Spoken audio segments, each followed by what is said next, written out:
How to replace the control panel of Hottop. You don't need any tools, just your fingers and hand. Push the control panel to one of the sides. Put your fingers here at the back, like this. Push and pull. That's it. Disconnect, hold the plastic on the connectors, not the wires. Wiggle it a little bit and disconnect. This is the switch for the shaft tray, and this is the thermocouple.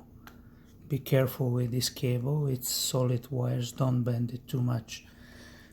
Same, new panel. When you get the new panel, connect the connectors back. Be sure that they're plugged all the way in,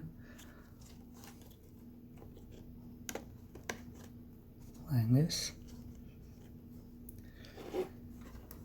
Arrange slightly wires to get inside the holes. Attach it to one of the sides like this and press. That's it.